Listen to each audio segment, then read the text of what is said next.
Hey guys, my name is Benjamin. I want to welcome you to Corporate Trainings KE. This is a channel where we basically deal with all matters in regards to corporate training, corporate empowerment.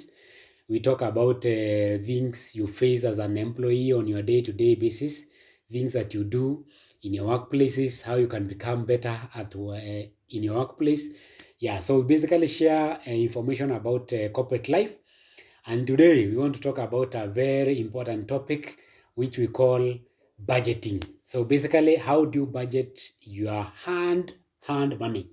So you wake up every day, you go to that job, you struggle even to get the job, and now you get to a point where you have earned that paycheck.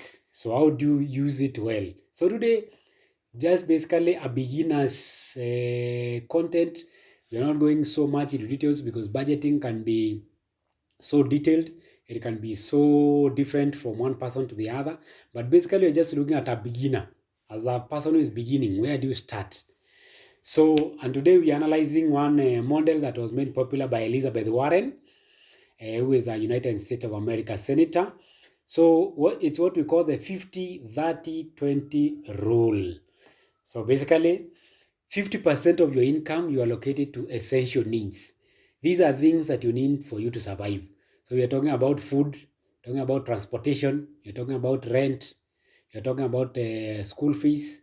So 50% of your income goes to essential or the basic expenditure. So this is an area where you might not be able to do so much in terms of reducing expenses, but you can try and look at areas of savings. Probably if you buy branded items, you can try to buy things that are coming at a cheaper price. But now, these are essential needs. These are things that you need for your survival. So whatever you do, you will have to spend on this area. But you can ensure that you at least spend not more than 50% of your income in this area.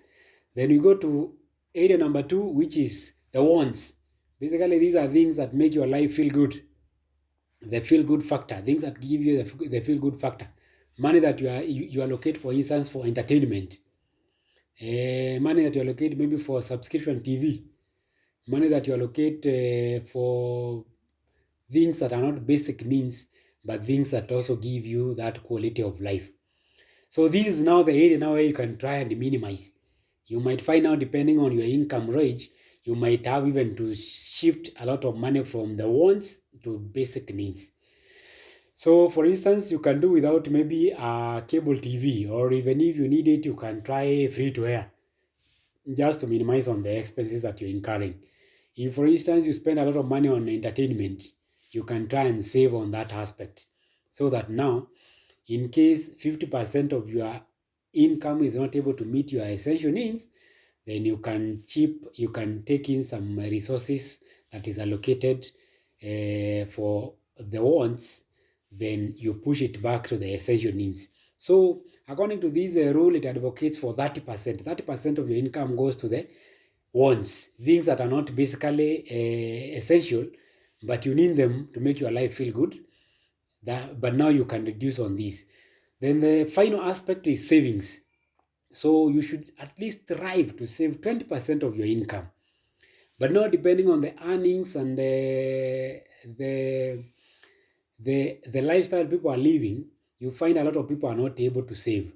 But for you to be able to grow and achieve that financial freedom that you so much desire, you have to try and save a little bit of your income. So we advocate for 20% savings.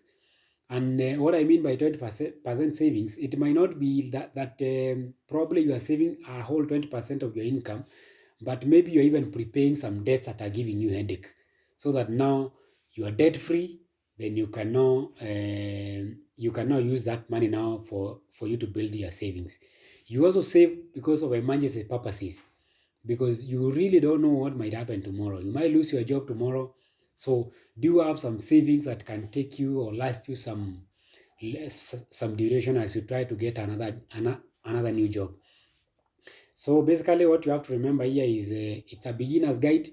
50% goes to essentials, 30% goes to the wants, and then 20% goes to savings. So you can compromise on the wants, the 30%, and shift it to essential in case it's needed. But at the end of it all, try as much as you can to ensure that you are saving something. You are saving some money for a rainy day. That rainy day might look very far, but in real sense, it might be so close. And when it comes, you don't want to be the person who starts suffering within month one. If you lose your job today, you should not be the person who starts suffering from the first month. You don't have money to pay rent because you have zero savings, basically. So you have to strive to ensure at least you save something and you are able to meet your basic needs. We say a budget basically is an instrument that guides you on what you can afford and what you cannot afford. So try to live as much as you can within your means. And if you want to live a good life, strive to live within your means. So just to remind you, if this is the type of content you like, remember to subscribe to this channel so that anytime we drop a new video, you are notified. Again, we talk about corporate content here. We talk about things that nurture and nourish people's or the people who work or the work life and make it a better life. So I'm your host. My name is Benjamin. See you in the next video. Bye.